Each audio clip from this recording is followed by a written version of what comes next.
Konami E3 2010 conference that seems like it would have been a once-in-a-lifetime experience. I was at that E3, but I was not at the show, no. But it was like immediately a funny thing to everybody. Every year I would only go to the Sony conference. I've never been to any other conference live. I've been to probably 10 or so Sony E3 conferences. But never any of the other ones. Because basically, like, you would have to, you're covering. Right. So it's actually going to the showcase, ironically, is like the worst thing you can do. Especially in that era when you had to use like hotspots. Right. You didn't have an internet connection, and sometimes they would put you at media tables, which was kind of cool, and let you plug in. I'm very thankful that I got to go and get to go to some of these press conferences in the final years of E3.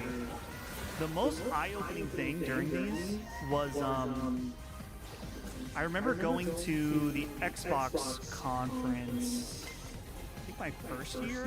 I went multiple times. And I remember being in the seats with, I assume, which was other games media people. And then I remember them, like, we were seated and then them bringing in all the FanFest people to be front and center. And I was like, these are the guys that go wild for Phil. Oh yeah. They definitely gamed that. They gamed it a little. I don't disrespect it. I get it. Yeah, I would do that.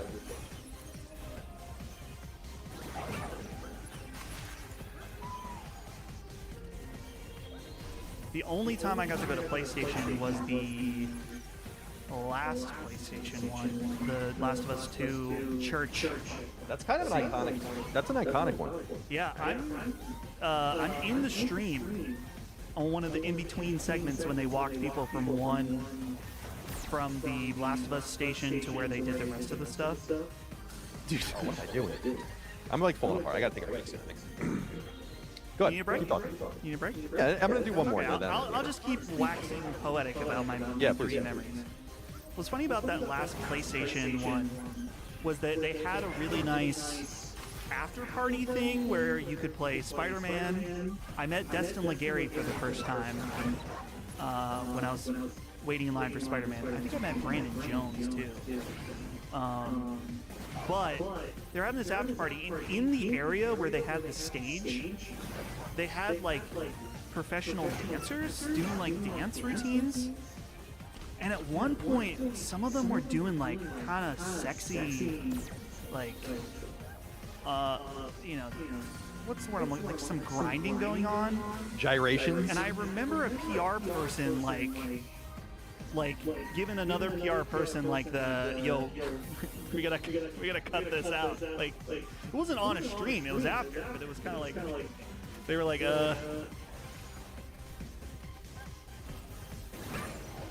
There was one E3, it was 2011, I want to say, where Sony had like a press conference like they usually would, and then they like, you could play the games at the press conference, and they had Jane's Addiction playing. whoa. And it was cool, but it was like, you couldn't hear anything, or like you were trying to talk to people and interview people. It was like, so I think they got really bad feedback about that. Yeah. It's like, it's cool. I remember that it was 2011, I believe, because the Vita was so prominent.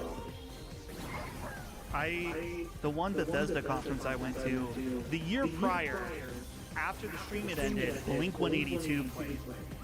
And I was like, man, I really hope a really cool band plays after this is over. And I remember Pete Hines being on stage. He's like, okay, it's just us now. The stream's over.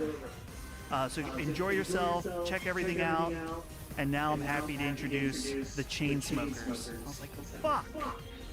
No disrespect to the Chainsmokers, I just didn't care. I was like, is this going to be an opportunity to see a cool band at a very intimate setting?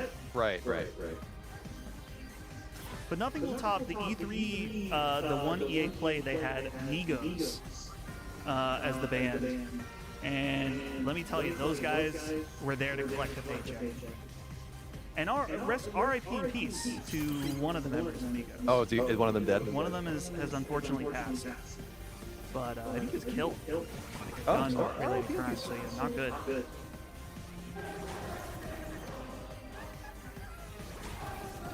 R.I.P. in peace, my friends. Alright, Well, I'm gonna wait on the super chat. We're gonna lock in. Yeah, let me lock We're in. locking in. If I don't do it here, which I'm sure I won't, though, so we'll get a little farther and we'll learn a little more about what the expectations are here.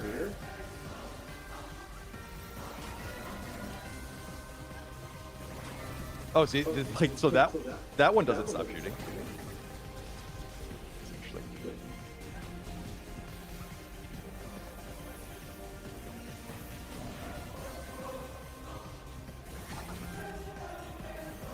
No! No! I kinda gotta pee. I'll be back in a second. Okay. And on that note, I guess I'll switch over to the solo view. It's like Garth when Wayne leaves him by himself on the live thing on TV. I guess I'll read this. Hey Colin, it's Die Hard Man. I need you to take on the next order. It involves eliminating the militant separatist group called Homo Demons. It's all to safeguard the continued independence of Edge Knot City. Well done here with the icon, gotta say. Some of these other ones, they might disappear. That's the problem, is that this app, once there's enough time, the super chat disappears. I don't like that. So maybe I'll just preemptively bring this up. I know some of you guys want Colin specifically to answer these. But I'll answer this one. What's the angriest at a game you've ever been? The angriest ever. I used to get really angry in high school playing Call of Duty and Halo. Like pure gamer rage. My gaming rage days, I think From Software games have hardened me to the point where I don't get much gamer rage anymore. So yeah, the multiplayer games, dude. I was getting a little salty last night playing Battlefield 6, for sure. Yeah. So blink if you are on distress. Dustin, what were Dustin's go-to Call of Duty slurs? No, I wasn't like that. I'm just reading the direct chat. Dustin, had any Domino's lately? Just had Papa John's for the first time in years, and low-key went hard. Papa John's does go hard. I haven't had Domino's probably in like a month or two now. Domino's is not bad. Okay, as far as like saying bad things on Call of Duty, I probably at the time called people the F slur. I mean, everyone was saying that. What did I come back to? I'm just saying. We were all saying that. Oh, here's a good question I really want to answer. Did they delete it? Where'd it go? Oh, this is a super chat. We'll come back to that. Okay. Man, these super chats, I hate the fact they're disappearing. Why are we doing this? This means I have to bring up and read them like a peasant. All right, hold on here. You know, peasants were always reading. Highly literate group. Cuff 'em, boys.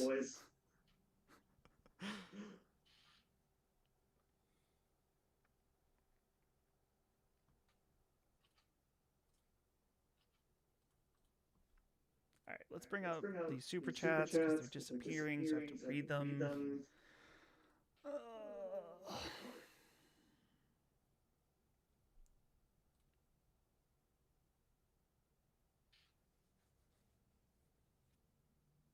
Oh, I'm not showing the game. That wasn't Colin's fault this time. There you go. I wish I beat it on that sticker. That I was like, that would have been awesome. That would have been like such a conspiracy. It would have been like one of the craziest conspiracies of all time. Game screen is back.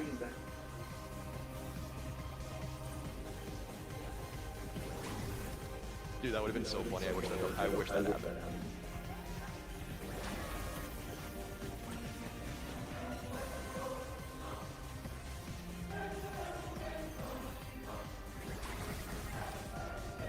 Yeah, Colin plugged in his Game Shark during that time. Exactly. Did you ever have a Game Shark? My uncle did that I used. was kind of cool the way it plugged into the back of the PlayStation 1. Yeah, I never had a Game Shark. I had a Game Genie. What was cool about the Game Shark, as I remember, is you could go on like GameFAQs and get like custom. God damn, you can get like custom made stuff. Yeah, we mostly did it so we could fuck around. Like, it wasn't so we beat the game. It was like, oh, you can do weird shit with it.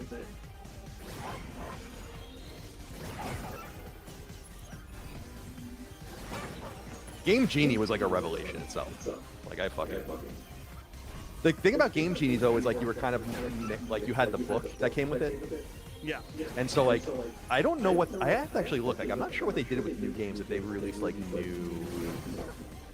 They wouldn't release new hardware, but I wonder if they released like new books or whatever. Because if you had the Game Genie and no book, you were like shit out of luck. Blade Levitch says, greetings from a New England teacher. School starts again next week, and I'll miss these live streams. Should I just watch with 25 fifth graders? You should quit. Quit? Or sign up on Patreon to watch the VOD. Yeah, patreon.com/lastdaymedia. That's obviously one of the many perks you get over there. Whoops. I think I'm getting better. Yeah. Certainly.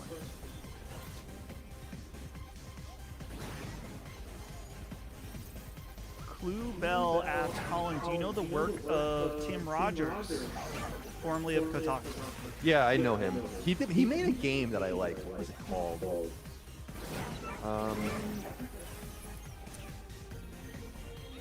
He was a Video weird Ball? guy. Yeah, that's what it was. Yeah, he was a weird cat, that guy. Because he was like kind of like a game dev, but kind of like a journalist. I don't know what happened to him. He's still on YouTube. He does like ridiculously long reviews. Which is cool. I like that people. I don't watch them, but I think that's awesome that people do like these deep dives. Actually, like the first game I've ever really played in recent memory, where I was like, I should really do like a long ass review on it, was Mind's Eye. I think his channel's called Action Button. That's right. That sounds right. Yeah. That sounds right. Yeah, I remember when he got with Kotaku. I'm not entirely sure like what that was all about. Yeah, he posted something 3 months ago. It's 9 hours long. Really? Yeah, I don't know what it is. That's cool. I mean, I God damn it, I love long form content. I just don't watch gaming content. Frostbite Slash says, I second the Jim Ryan. You can second it all you want. I mean, I don't know what you want me to do. This is a court of law? Or what is this, Congress? This one's for me, so you lock in, Colin. Okay. It says, Dustin, have you ever seen Zayo live? The answer is yes, multiple occasions. And I've told this story before, but I'll tell it again now to give Colin lock-in time. My dad, hardcore guy, played in a bunch of bands, the Butler area, Pittsburgh area, all over actually. And I remember going to a Zayo concert in high school at Mr. Small's Theater in Millvale. And my dad always talked about knowing the guys from Zayo. And I always kind of brushed him off, like, okay, sure, you knew them. You maybe knew them in, what, 1993, but they don't know who you are now, right? We walk in to Mr. Smalls, and there's these two guys talking. And the guy spots my dad and turns, and they were talking about, like, local music and the hardcore scene, right? And the guy says, and he turns and he sees my dad, and he's like, and it's all because of this guy. Points to my dad. It was the bass player in Zayo. So my dad 100% does know all the guys from Zayo, and they know him. So he proved That's me probably a very very wrong. legitimized moment for your dad. The funny thing is, that's not the only time that's happened. He did it again. There's a band called Further Seems Forever. It's the singer of Dashboard Confessional. Before Dashboard, he was in a band called Further Seems Forever. Chris Carrabba. Chris Carrabba. And the guys that were in Further Seems Forever used to be in a band called Strong Arm, which did play in Butler, played with my dad's bands. And again, he was like, oh yeah, I haven't seen those guys since whatever. And he acted like he knew them. And I was like, no, you don't. They're not going to remember you. I'm waiting at the merch table at the Further Seems Forever reunion show with Chris Bravo. I got a picture with Chris. Cool.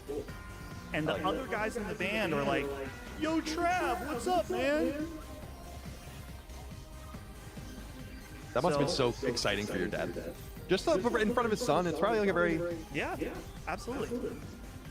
He always talks about this story, too, that he was putting on a show in Butler that POD was scheduled to play at. Oh, I love POD. Now, this would have been around either Southtown was out or going, or maybe even before that. And the guys in POD got really sick and they had to cancel the show or something, or maybe it was weather related. So my dad, every time POD comes up, he's like, oh, they owe me a show. They owe me a show. So maybe someday. So this is like Christian rock stuff, right? Because your dad, like... Yeah, like Christian metal. Yeah. Hardcore. Because POD was the first band I listened to when I was younger where I knew that they were definitely Christian. Right. I personally. Some people would make fun of it. Because I remember there were bands that didn't want that label. Sure. Like they were that, but like Blindside was another band that I really loved. That had what? Yeah. Sorry, someone in the chat said I'm funny, but I don't want to interrupt. Blindside. Okay. Funny thing you bring up Blindside. They were like what? Swedish. Yeah, Swedish. My dad's first main band was called Blindside before the Swedish Blindside. So my dad always had a grudge against that for stealing the name. That's rough. Yeah. Got trademark it. The thing that made me laugh. Wait, where is it? I don't know if I just want to repeat a bunch. I know I've told these stories in the podcast. I'm bringing this up on screen. Dustin, what was the story of your dad farting with the grocery store clerk and then walking away? that was at TJ Maxx. Oh. It was during Christmas. My mom and I were kind of standing by the door, and my dad was finishing the transaction. And the poor clerk, this young woman, hands his card back and says, thanks, and have a Merry Christmas. And my dad says, you too. And as he's turning, just as like, rips out a huge one, practically farts right in this girl's mouth. I mean, maybe not her mouth, but you know what I'm saying, right? And my mom and I nearly died. Partially of embarrassment, but mostly out of just pure laughter. Yeah, that's funny. That's funny. Did he mean it, or did it just come out? No, he didn't mean to. Yeah, so that's you know. Dude, I don't know if I mentioned this on a show. There's a bunch of my dad like farting stories. So I'll regale one more. This was recent. My mom and dad were on a walk with their dog, and my dad stops. And he kind of like turns and is like, looks at a house or whatever, and as he does, he rips ass. But what he didn't realize is there was a parked car with their window open, and he basically turned, faced his butt towards the car, and there was people in the car. So it looked like he just straight up ripped ass into the car. And they were like, whoa! He's like, my dad was very embarrassed. All right, lock in time. Oh. I think I'm getting close. You are getting very close. Very close. I feel like I can do it. I think you can do it. I was telling Mike, if she didn't hear it, unfortunately, because it would have been funny, but like, I was in my office here when her parents were here this weekend. Yeah. And I'm always just farting and burping and shit.